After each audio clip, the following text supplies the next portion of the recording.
¿Sí me escuchan, jóvenes? ¿Celso? Sí, doctor, buenas tardes. Ok, buenas tardes. Vamos a comenzar y hay que se vayan agregando, si no se hace más tarde. Entonces vamos a hablar de radiología del mediastino y corazón. Como sabemos, ¿verdad? El mediastino se divide en compartimentos para el estudio radiológico. Lo vamos a dividir en dos compartimentos, ¿verdad? El mediastino superior y el mediastino inferior. Y este, a su vez, ¿verdad? Se va a dividir en un mediastino con un compartimento anterior, medio y posterior. ¿Sí? ¿Cómo lo vamos a dividir? Pues vamos nosotros a trazar una línea imaginaria limitado superiormente, ¿verdad? Por el opérculo del tórax e inferiormente por una línea trazada del manubrio esternal imaginaria, ¿verdad? Hasta el disco intervertebral de T4 y T5.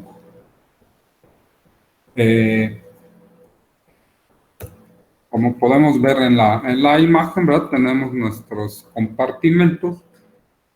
El mediastino inferior está situado por debajo de esta línea que trazamos imaginaria, ¿verdad? Y el compartimento anterior va a estar limitado por el esternón, ¿verdad? O la cara posterior del esternón y posteriormente por el pericardio, ¿verdad? Y grandes vasos o vasos mayores anteriormente, como puede ser la aorta ascendente. Y el mediastino medio, o el compartimento medio del mediastino inferior, ¿verdad? Está limitado, ¿verdad? Por el corazón, la aorta, grandes vasos, ¿verdad? El tronco brachiocefálico en su origen, arterias pulmonares, la vena cava y vasos ciliares, que es lo que va a estar contenido, ¿verdad? Anteriormente, pues por el pericardio y posteriormente igual, de la misma forma, ¿verdad? Y el mediastino posterior o compartimento posterior está limitado pues por la cara posterior o retrocardíaca, ¿verdad? Y posteriormente por la columna vertebral o la columna anterior, ¿verdad? De los cuerpos vertebrales. Doctor, Entonces, sí, hay una compañera que quiere ingresar. quiere entrar y no pueden. Así es. Bueno.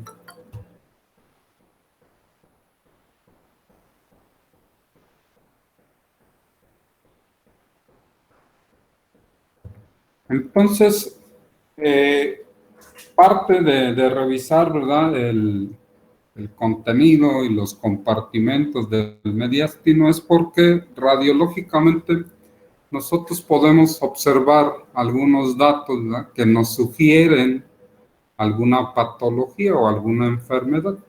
¿Sí? Nosotros estamos revisando, obviamente, pues la anatomía normal, ya hablamos de las estructuras que se encuentran contenidas en cada compartimento y todo esto, cuando existe alguna alteración, se genera algo que se conoce como síndrome mediastínico, ¿verdad? El cual es un conjunto de signos que traducen la presencia de algún tipo de material, como puede ser aire, puede ser líquido o algún tejido anormal en el interior del mediastino. ¿Sí? Cuando nosotros observamos, ¿verdad?, una opacidad en el mediastino, diremos que tiene densidad agua, y estas habitualmente están dadas por crecimientos ganglionares o adenopatías o alguna tumoración, ¿verdad?, que se encuentre en esta localización.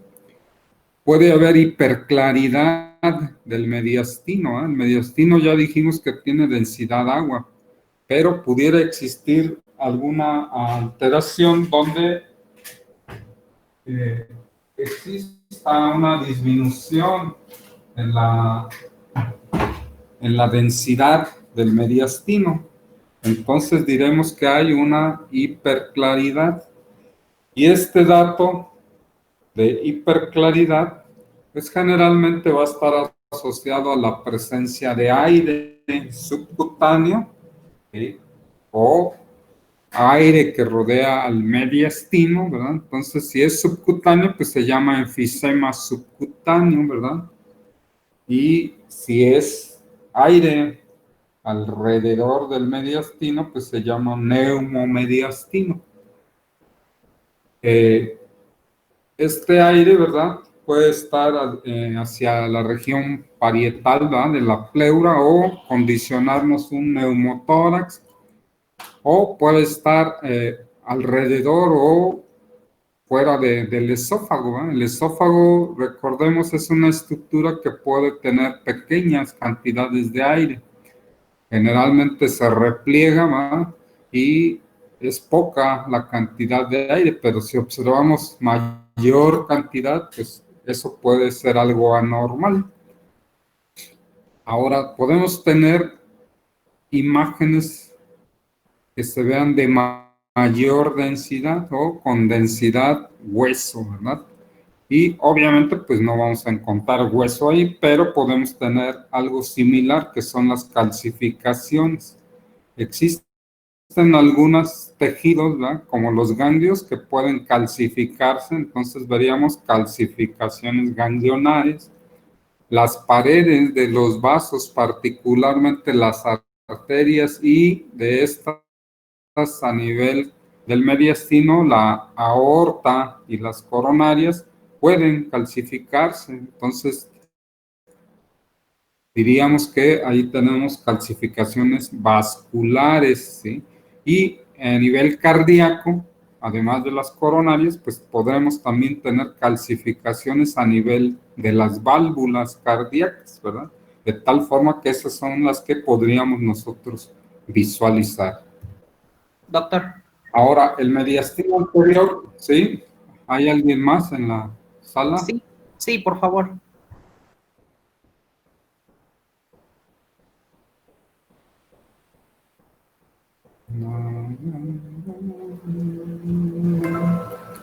Entonces, decíamos que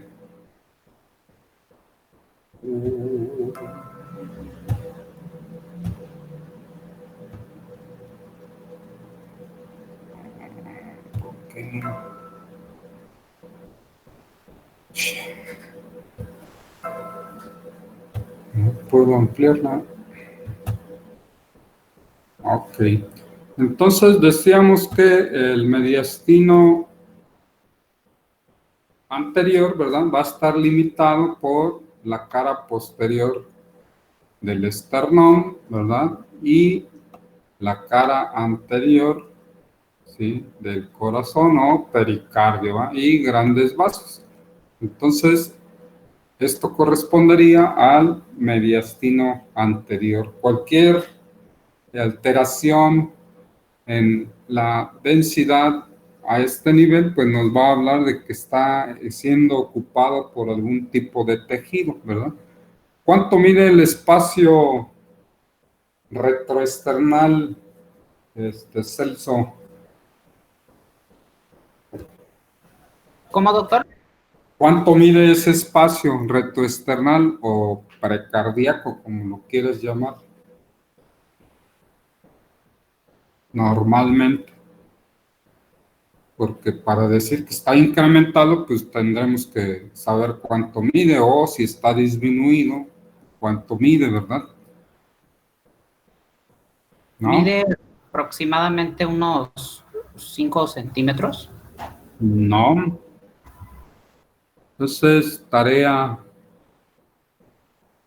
sale. Bueno, ahora podremos nosotros saber si alguna estructura o área de mayor densidad o hiperclaridad que se encuentra en el mediastino se encuentra en el mediastino superior o en el mediastino inferior, ¿sí? ¿Cómo vamos nosotros a determinar esta situación, verdad?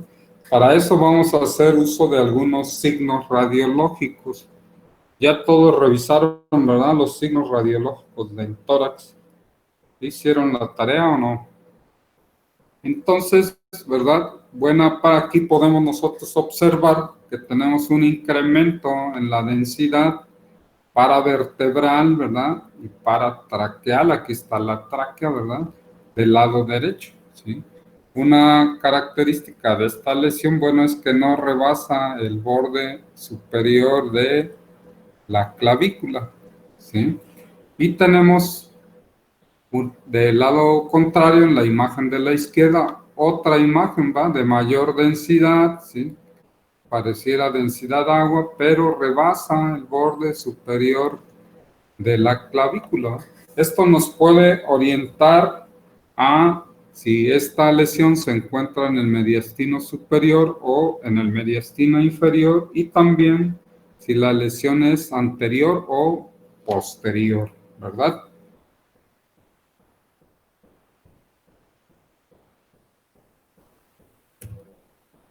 Entonces, ¿verdad? Vemos ahora el corte tomográfico, ¿sí? De nuestro primer caso, donde estamos observando, ¿verdad? Que la lesión se encuentra en el mediastino inferior y además es posterior, ¿verdad? Se encuentra paravertebral, ¿sí?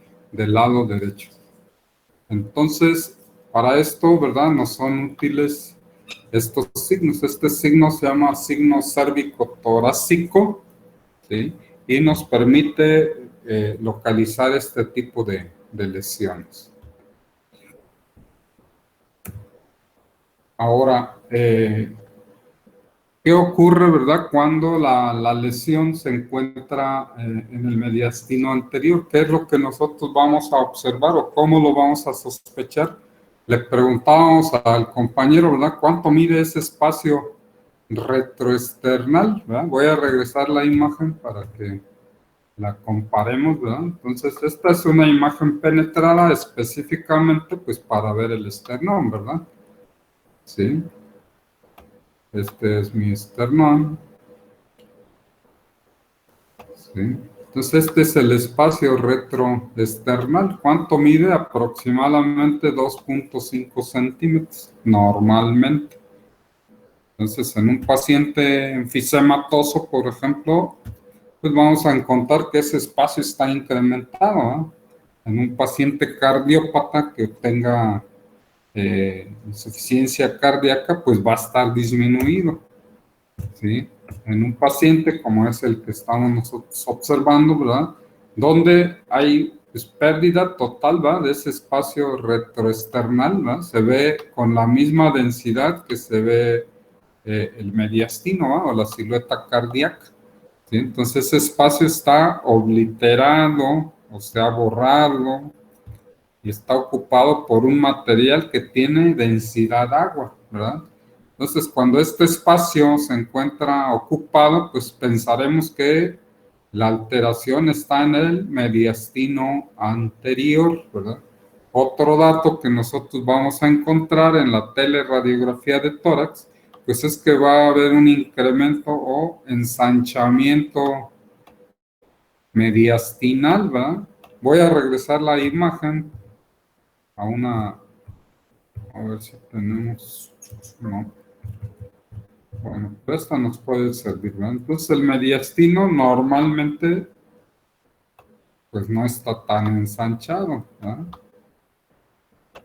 ¿Sí? Si nosotros medimos, tenemos alrededor de 2 centímetros, 2.5 aproximadamente, ¿sí? Ese sería el valor normal. En este caso, ¿verdad? ¿Qué estamos observando? Bueno, pues que hay ese ensanchamiento, ni siquiera puedo ver el arco, ¿verdad? De la aorta, ¿sí?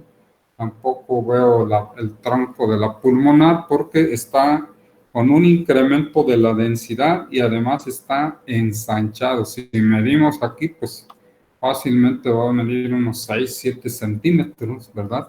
Entonces, evidentemente hay un ensanchamiento del mediastino. Las flechas, ¿verdad? Nos señalan esta columna radiolúcida que corresponde a la tráquea, ¿verdad? Y la bifurcación. Entonces, ¿qué está pasando ahí? Debería estar central, ¿verdad? Entonces, está desplazada lateralmente hacia la izquierda. Y esto lo corroboramos cuando realizamos nuestra tomografía. Tenemos un corte axial de tomografía con ventana para mediastino, ¿verdad? Y con medio de contraste. ¿Por qué sabemos que tiene contraste? Bueno, pues porque tenemos estos grandes vasos, ¿verdad? Que están opacos, ¿sí? Y todo el resto, ¿verdad? Es la tumoración que está afectando el mediastino anterior, ¿verdad? Entonces vean cómo el primer dato que observamos en la teleradiografía de tórax pues va a ser el ensanchamiento del mediastino. Puede haber desplazamiento de estructuras aéreas como la tráquea, ¿verdad? Si nuestro paciente tuviera una sonda nasogástrica que estuviera hospitalizado, pues igual la sonda se va a ver desplazada, puesto que desplaza el esófago. Aquí lo podemos ver, esta es la tráquea y este es el esófago, ¿sí? Que están desplazados. Y en la proyección lateral, pues la ocupación del espacio retroesternal. Entonces, esos serían datos para sospechar, ¿verdad?, que tenemos ocupación del compartimento anterior del mediastino inferior. Ahora, el mediastino pues tiene caras, ¿verdad?, laterales, y estas van a estar determinadas por líneas, ¿verdad? Una de estas líneas, pues obviamente es la línea paravertebral, ¿verdad?, del mediastino, ¿sí? Esta línea paravertebral, ¿sí? Tenemos una línea paraesofágica. Esa línea paraesofágica la vamos a ver cuando exista aire dentro del esófago. Regularmente no visualizamos aire dentro del esófago, entonces no es tan relevante. Pero hay que recordar, ¿no? Si nosotros vemos la columna aérea traqueal, que es esto que está aquí dibujado, ¿sí? Y además podemos ver alguna otra línea que la acompaña, pues seguramente es el esófago, ¿verdad? Tenemos una línea de la vena cava superior, ¿verdad? Que generalmente pues va a estar por arriba del ilio, ¿sí? Pulmonar del lado derecho, ¿sí? Una línea paraórtica que puede ser desde la aorta ascendente, ¿verdad? Y aquí habla de una línea mediastínica anterior. Esta obviamente la vamos a ver en nuestra proyección lateral. A ver si tenemos una más adelante, ¿no? Solamente la vamos a ver en nuestra proyección lateral. Recordemos que en la proyección póstero anterior, pues va a haber superposición de estructuras y el esófago no lo puede, el esternón no lo podemos ver nosotros en nuestra teleradiografía de tórax. Entonces esa línea mediastínica anterior, pues tampoco, solamente en una proyección lateral, ¿verdad? Y también la línea mediastínica posterior, igualmente la vamos nosotros a visualizar en nuestra proyección posterior. Tenemos una línea que es la de la subclavia izquierda, ¿sí? Esta algunas veces puede ser muy evidente, otras veces no tanto. Sin embargo, si nosotros vemos ahí una opacidad, pues corresponde a esta estructura, ¿sí? Y línea paracardíaca, ¿verdad? Pues todo lo que nos delimita, ¿verdad?, el corazón, ese corresponde a esa línea paracardíaca.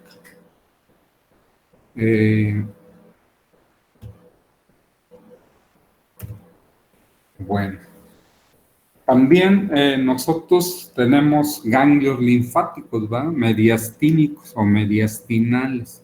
Es importante recordar la presencia de estos porque el crecimiento de ellos, ¿verdad?, pudiera darnos o orientarnos hacia alguna patología en especial. Amén de que pues va a haber un desplazamiento de estructuras, ¿verdad? Tenemos ganglios paratraqueales derechos e izquierdos, ¿verdad? Dependiendo del crecimiento, como lo que veíamos en nuestra imagen, ¿verdad? Aquí el desplazamiento ha sido hacia a la izquierda, ¿verdad? Entonces, depende cuales se desarrollen más es el predominio y el desplazamiento de la estructura. También tenemos ganglios interbronquiales, ¿verdad? Entonces tenemos el bronquio derecho, bronquio izquierdo y tenemos ganglios interbronquiales, ¿verdad? El crecimiento de estos, ¿verdad? El dato importante que nos va a proporcionar es que va a cambiar o se va a modificar la posición normal de los cilios pulmonares, ¿verdad? Ya dijimos que nuestro hilio pulmonar izquierdo siempre es más elevado que el hilio pulmonar del lado derecho, ¿no? Entonces, si esto se modifica, pues nos puede orientar a que hay algo, ¿verdad?, que está desplazando, ya sea caudal o cefálicamente, dependiendo de la localización, ¿verdad? Estos, estos ganglios, ¿verdad?, están incrementados y van a modificar el posicionamiento de los cilios pulmonares. Y tenemos ganglios intertraqueobronquiales, ¿verdad? Intertraqueobronquiales, ¿sí? Estos ganglios intertraqueobronquiales, ¿verdad?, lo que nos van a condicionar es una apertura del ángulo, ¿sí?, de la carina. Entonces, si existe un incremento en el ángulo de la carina, pues seguramente hay un crecimiento ahí ganglionar que nos está ampliando ese ángulo de la carina. Y tenemos ganglios pues pulmonares, ¿verdad?, que van a partir de los cilios pulmonares, ¿verdad? Y esto, el dato radiológico que nos va a traducir es un incremento en la densidad y en el tamaño del hilio pulmonar, ¿sí? Entonces, si encontramos un incremento en el tamaño y en la densidad del hilio pulmonar, seguramente estaremos hablando de adenopatías iliopulmonares y o pues de alguna tumoración, ¿verdad?, que nos esté ocasionando esta alteración, ¿sí? Entonces vean que es importante recordar la presencia de estos ganglios, ¿verdad? Ahora, respecto al corazón, ¿verdad? Tenemos diferentes técnicas radiológicas y métodos de imagen para su evaluación, ¿verdad? Entonces, de entrada, estos son unos esquemas, ¿verdad? El estudio primario es la teleradiografía de tórax, ¿verdad?, o PA de tórax, que nos va a permitir evaluar los bordes cardíacos derechos, bordes cardíacos izquierdos, hacer un cálculo del tamaño o del índice cardiotorácico. Tenemos una proyección oblicua anterior derecha, ¿verdad? Este esquema es importante que lo recordemos porque el corazón diera la impresión que se ve como elongado hacia adelante, a diferencia de la oblicua anterior izquierda, donde la silueta cardíaca se ve más bien redondeada, ¿no? Se ve redonda. Entonces, ese es un punto de referencia para diferenciar, obviamente, también la colocación del marcaje, ¿verdad?, que contiene los datos de la ficha de identificación. ¿En dónde va colocada esa ficha de identificación, jóvenes? Nada más uno que participe. A la derecha. Perfecto, a la derecha, y puede ser superior o puede ser inferior, pero siempre a la derecha del paciente, ¿verdad? Entonces, cuando nosotros colocamos la radiografía en el negatoscopio, vamos a ver que esa ficha donde están esos datos se encuentra del lado derecho, ¿sí? Y también tenemos una proyección lateral. Todas estas proyecciones en conjunto, ¿verdad?, suman un estudio que se llama serie esófago-gastroduodenal, ¿sí? En la proyección lateral, que es la que estamos aquí viendo, se le va a dar a tomar al paciente. Obviamente primero se hace la tele de tórax, la oblicua anterior derecha, después la oblicua anterior izquierda y al final la proyección lateral, porque se le va a dar un trago de medio de contraste positivo. ¿Qué contraste será o cuál creen que pudiera ser útil? El objetivo es opacificar el esófago, ¿no? Entonces vamos a administrar el medio de contraste positivo que se llama bario, ¿sí? Ese medio de contraste, recordemos, se utiliza para el tubo digestivo, única y exclusivamente tubo digestivo, ¿sí? Entonces, si se lo voy a dar a tragar, pues es tubo digestivo, ¿verdad? Entonces, el bario va a discurrir o a transcurrir a través del esófago y el esófago es retrocardíaco, ¿verdad? Tiene relación con el corazón. Voy a regresar la imagen porque quiero que vean, ¿verdad? ¿Dónde está justamente el esófago, verdad? Entonces está retrocardíaco. Entonces, cuando yo le doy a tragar ese material de contraste, pues me va a pintar el esófago, ¿verdad? Está retrocardíaco. Y esto me sirve en la proyección lateral porque aquí tengo mis cavidades izquierdas, ¿sí? Entonces, si estas tienen un crecimiento o están crecidas, ¿verdad? Lo que van a hacer es que van a desplazar, ¿verdad? O a comprimir el esófago. Bueno, esas 4 radiografías hacen lo que se llama serie cardíaca, ¿verdad? Serie cardíaca. Y esta consiste en dar a tragar al paciente un medio de contraste varitado, ¿sí? En la proyección lateral, que no se nos olvide.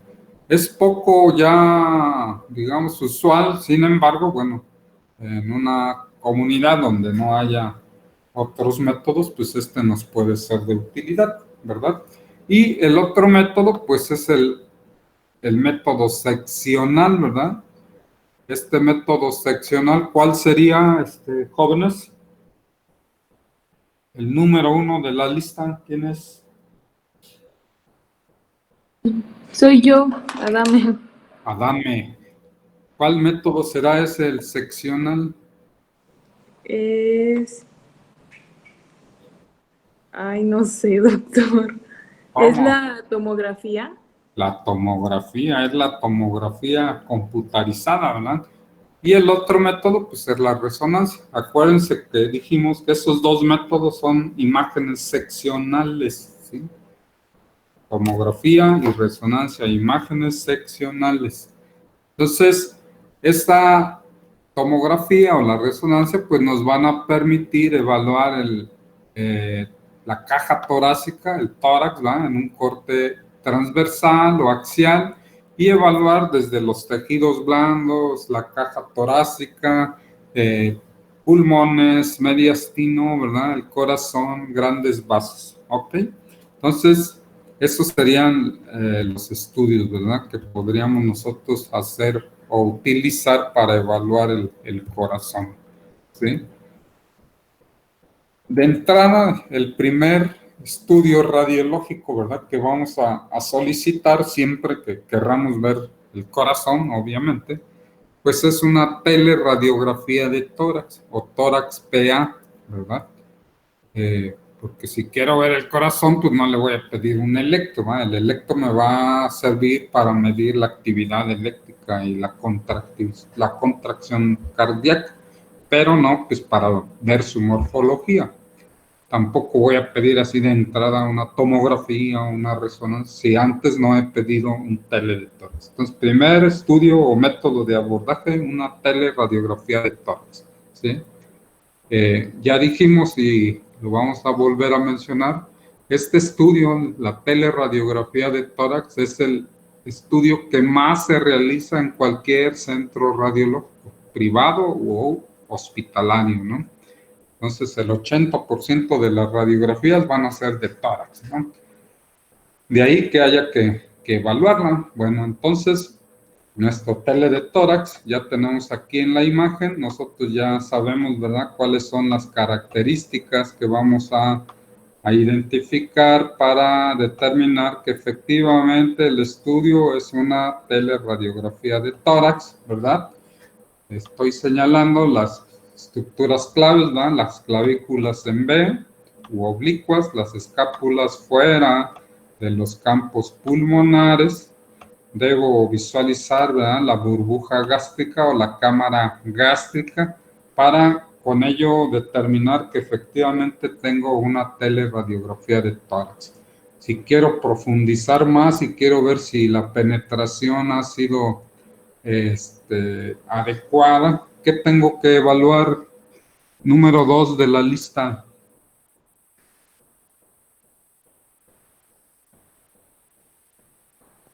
Soy yo, doctor. Sí, nombre A la torre. a la torre. Sí. ¿Qué evalúo? ¿Cómo evalúo la penetración? Podría ser por las... Es que no recuerdo si era algo de las densidades o si era respecto a... Ay, Entonces es que sí tengo que recuerdo que lo habíamos evaluar visto. los primeros cuerpos vertebrales, los primeros Sí. 4 cuerpos vertebrales dorsales. Si yo veo toda la columna así completita, quiere decir que está excesivamente penetrada, ¿no? En este caso, pues la penetración pues, es adecuada. Veo los primeros cuerpos vertebrales, ¿sí? Si quiero evaluar la inspiración, tercero de la lista, ¿quién es? ¿No está? Acuérdate del pase de lista de Celso. Sí, doctor. El cuarto de la lista,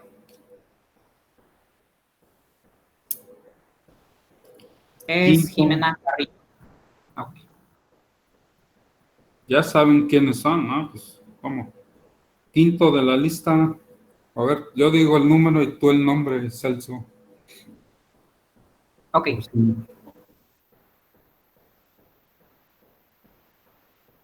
Bueno, creo que no hay nadie, nada más prendieron la ¿Puedo camarita. responder, doctor?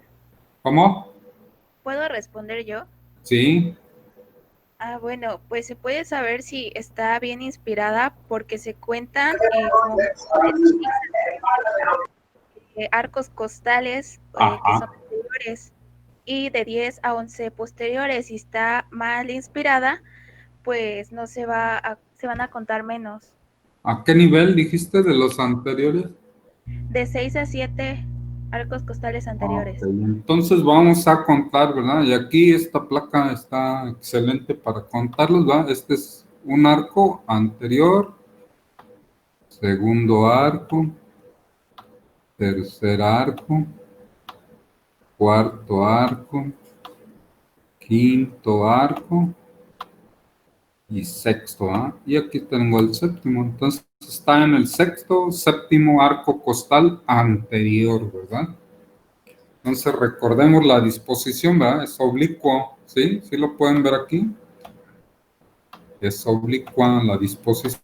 Esos son los que vamos a contar. Podemos contar los posteriores, pero lo ideal es que sean los arcos costales anteriores para evaluar la inspiración, ¿no? Entonces el diafragma debe de estar a nivel del sexto o séptimo arco costal anterior, ¿sale?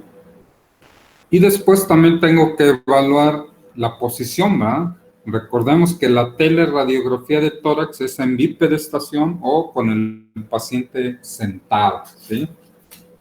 Entonces, ¿cómo evalúo la posición, el séptimo de la lista? ¿Quién es, Celso?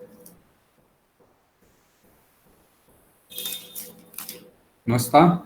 Es Díaz Escarramán. Díaz, ¿no? Bueno, entonces debo de identificar pues, la cámara gástrica. Sí, doctor. Recordemos que la cámara gástrica pues, va a ser un nivel hidroaéreo. Puede hacer un nivel si es que tiene líquido o ingirió líquidos mi paciente, o puede nada más verse el aire inmediatamente subdiafragmático del lado izquierdo. ¿Sale? Bueno, y después ¿sí?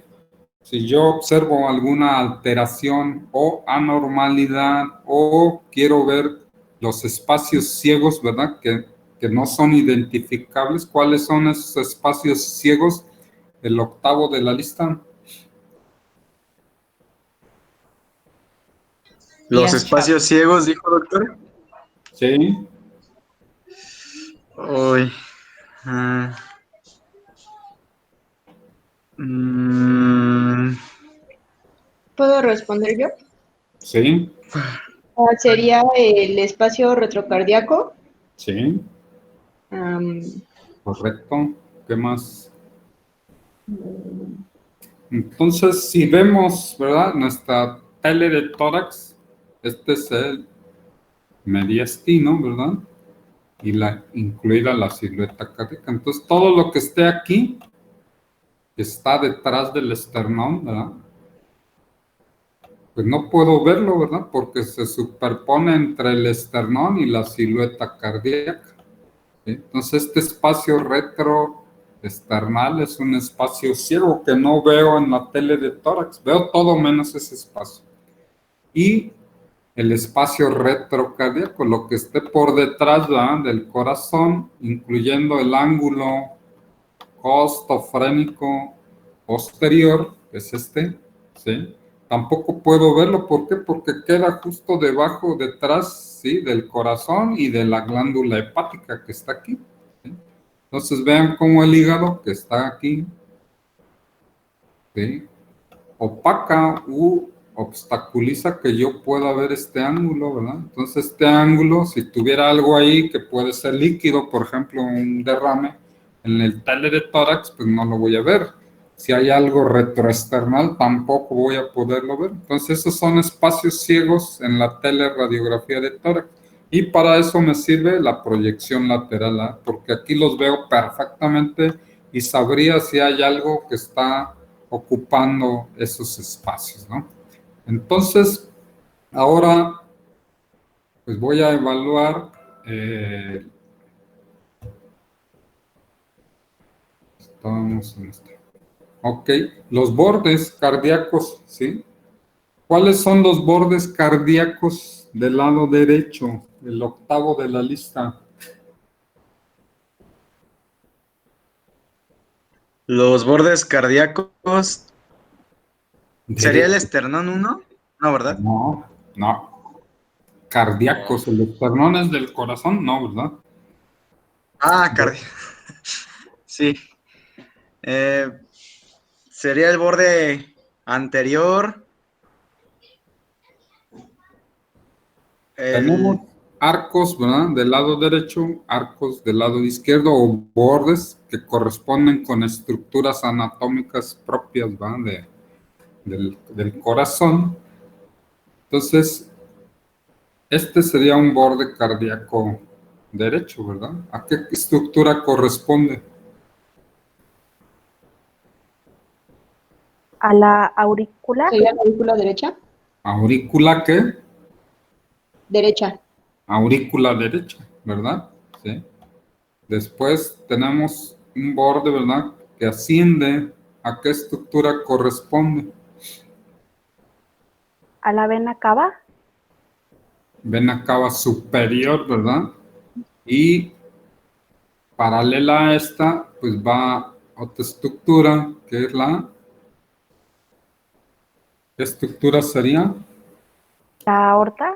La aorta, ¿sí? Entonces, esos son mis tres bordes cardíacos del lado derecho, ¿sí? Y del lado izquierdo tenemos estructuras, ¿verdad? La primera, ¿verdad? Si ascendió la aorta, pues va a ser ¿cómo se llama?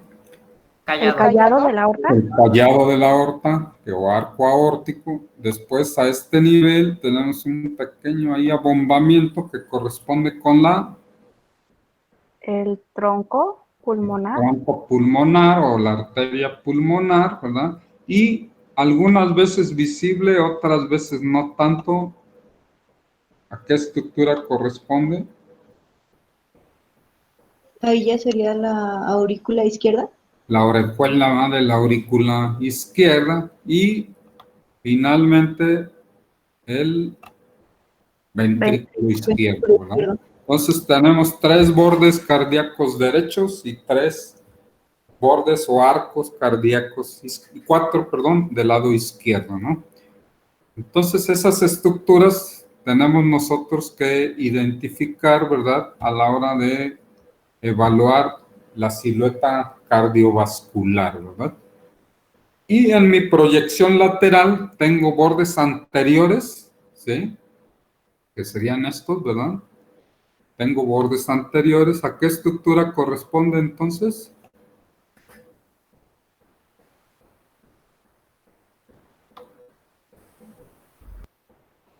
Jóvenes. ¿Al ventrículo izquierdo? Derecho. No, ventrículo derecho. Entonces, que no se les olvide, esto es importantísimo porque es un error que cometen con mucha frecuencia. El ventrículo izquierdo lo voy a ver en el tele de tórax. El ventrículo derecho no lo puedo ver en la teleradiografía de tórax, ¿sí?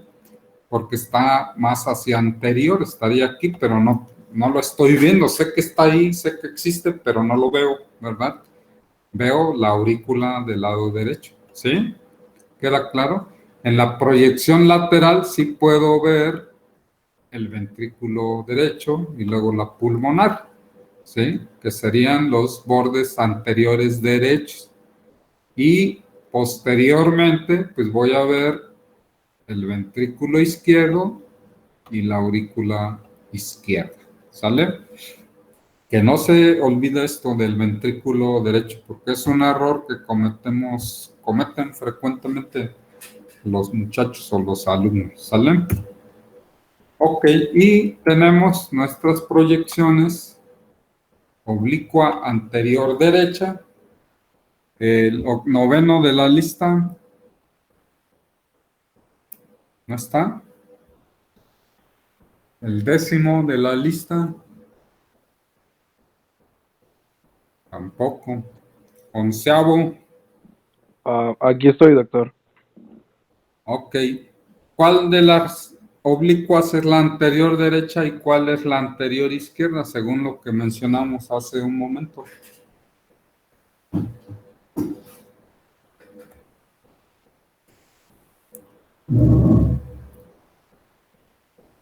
¿Puedo responder yo, doctor? Sí, La que está debajo de donde dice oblicuas es la oblicua anterior derecha y la otra es la oblicua anterior izquierda. es la del lado derecho de la pantalla y la del lado izquierdo, ¿va? Entonces, la del lado derecho es la oblicua anterior derecha, ¿va? Y ahí que vamos a evaluar, pues la aorta, ¿sí? Después la pulmonar y vamos a evaluar, ¿verdad? El ventrículo del lado izquierdo, ¿sí?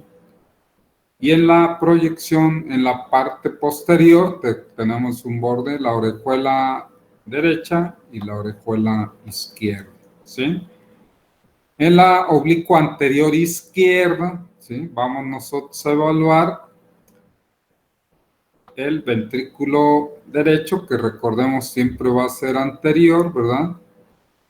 Y la orejuela derecha, de la aurícula derecha, y van a encontrarse generalmente superpuestas, ¿verdad? Esto que nosotros vemos aquí, sí lo pueden diferenciar ahí en la radiografía, ¿sí? Es el esternón, ¿verdad?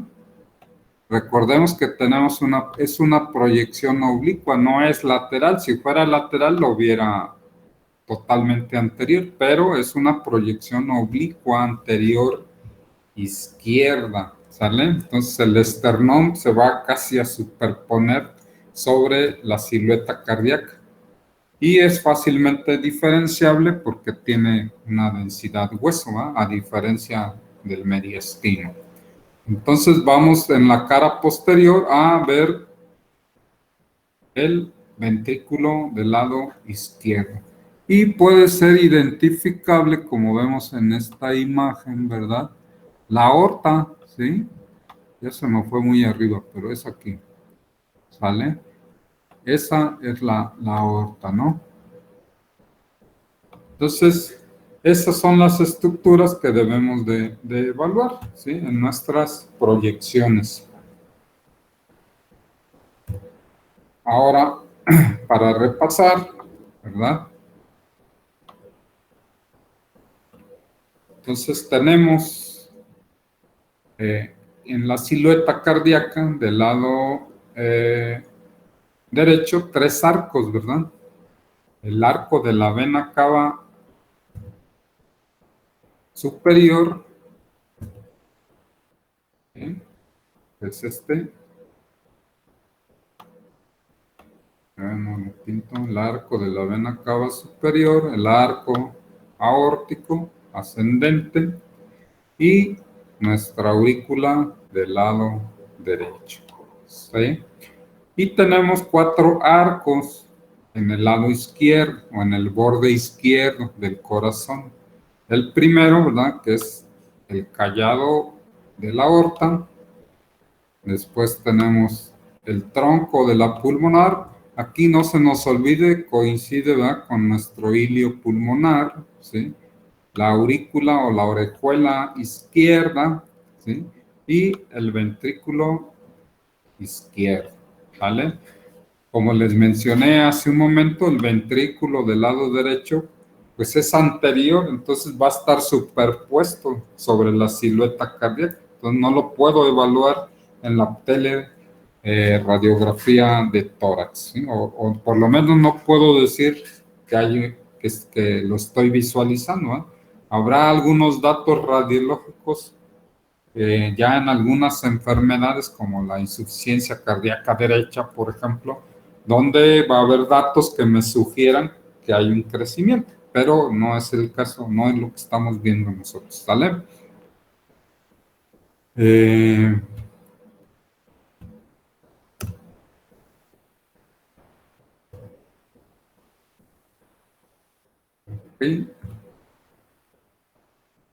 Entonces, esos son los arcos derechos e izquierdos, ¿verdad? Y en la proyección lateral, pues tenemos 2 bordes, uno anterior y uno posterior. En el borde anterior tenemos 2 arcos, que es la pulmonar y el ventrículo del lado derecho. Y en el borde posterior tenemos 2 arcos, la aurícula izquierda y el ventrículo, ¿no? Ok. Y decíamos, ¿verdad? Que también en esta proyección pues podemos evaluar pues la aorta, ¿verdad?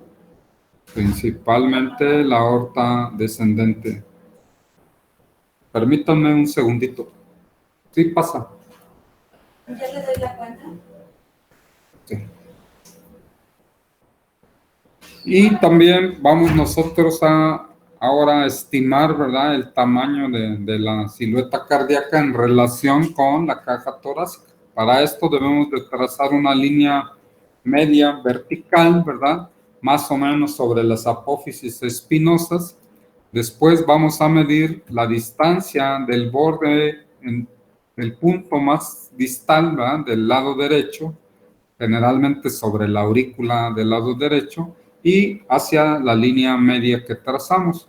Y después vamos a medir el punto distal transversal más externo de la silueta cardíaca, generalmente hacia lo que es el ventrículo. Y una vez que tengamos esas medidas, vamos a trazar una línea basal, ¿verdad? Sobre la base pulmonar. Entonces, las líneas A, que sería la del lado derecho, más la línea B, ¿sí? Lo vamos a dividir entre la línea C. Y nos va a dar una cantidad, generalmente es de 0.5 centímetros, que sería lo normal. En los pacientes pediátricos esto puede variar hasta 0.6 centímetros y es normal.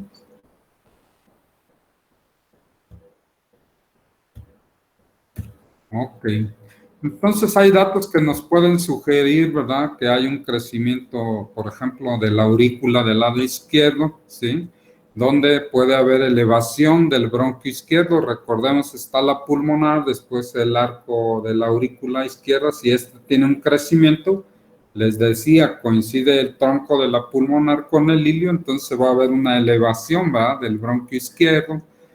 También se puede visualizar algo que se llama como doble contorno del lado derecho, y si tomamos una proyección lateral puede haber compresión posterior del esófago, ¿verdad? Entonces tenemos el crecimiento del arco de la aurícula del lado izquierdo, el ilio pulmonar está más elevado, y aquí si observamos con detenimiento se puede ver un doble arco, ¿verdad?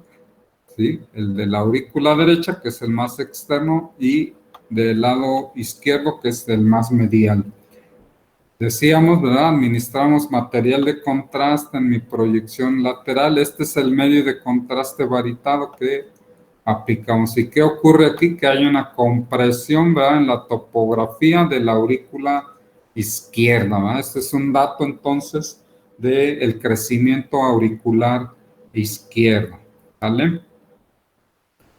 Y podemos también tener algunos datos como el crecimiento del ventrículo izquierdo. Aquí vamos a ver un crecimiento, ¿verdad?, cardíaco, donde puede haber una prominencia de la punta del corazón y adquiere una morfología que algunos llaman en bota, ¿no? Pues depende de la bota, ¿verdad?, que usemos o que use el sujeto, ¿verdad? Pero hay un crecimiento, ¿verdad?, cardíaco. Aquí entonces nosotros podemos calcular, ¿verdad?, el índice cardiotorácico, trazo mi línea, mido el borde más externo, ¿sí? Estamos abajo, perdón por la línea, no soy bueno. Entonces sumo la línea A más la línea B, y recordemos, trazo mi línea basal, que es la C. Entonces A más B entre C me va a dar el índice cardiotorácico. Aquí evidentemente hay un crecimiento, así en forma subjetiva. Eso es si yo lo mido, ¿verdad?, para obtener un índice más exacto, pero puedo verlo en forma subjetiva. Una forma subjetiva es trazar una línea, ¿verdad?, medio clavicular, ¿verdad? Y si el borde cardíaco rebasa esa línea media clavicular, pues hablamos ya de una cardiomegalia, un crecimiento cardíaco que puede estar en un grado 2. Si llega al límite o la rebasa ligeramente, pues es un grado 1. Y si ya está hacia la pared, ¿verdad?, costal, ¿sí?, pues ya hablamos de un crecimiento grado 3. Sin embargo, lo ideal pues es hacer la medición para tener datos más precisos, ¿verdad? Dentro de la evaluación, pues también la tomografía es una de los métodos. Allá hablábamos, ¿verdad?, de imágenes seccionales con las cuales podemos nosotros evaluar tanto la caja torácica, los pulmones y obviamente el mediastino, ¿verdad? Entonces hay indicaciones para la tomografía. Dentro de ellas, alguna es que puede utilizarse cuando nosotros observamos algo anormal en la radiografía de tórax, la tórax PA. También se utiliza para estadificación del cáncer del pulmón y también del esófago, ¿sí?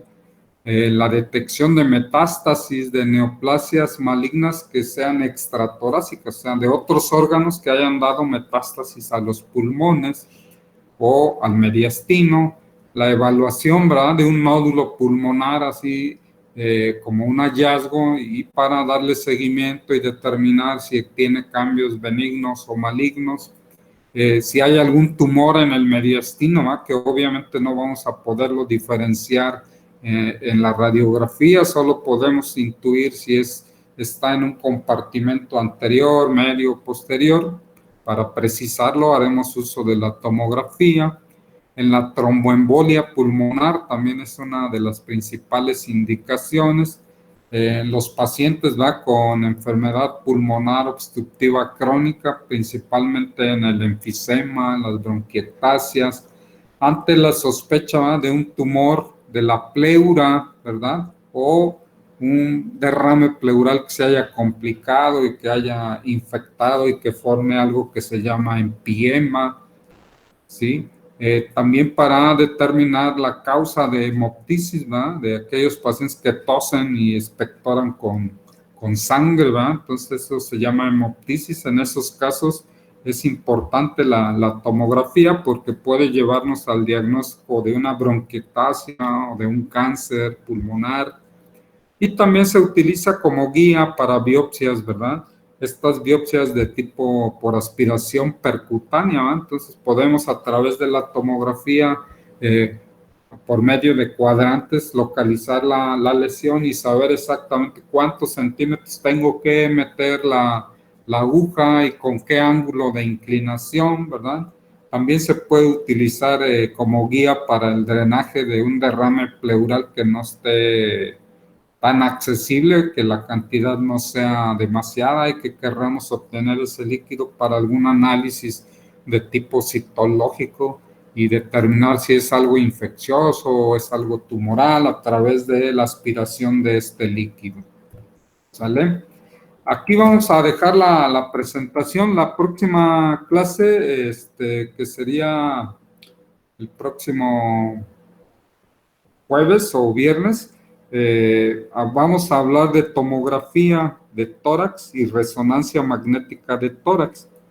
Les voy a pedir que para ese día ya tengan sus imágenes. Hay que descargar, bajarlas de alguna página de internet, ¿va? Un estudio de tomografía de tórax normal, simple y contrastado, en cortes axiales, y resonancia magnética del tórax normal, ¿verdad? En cortes en plano axial, sagital,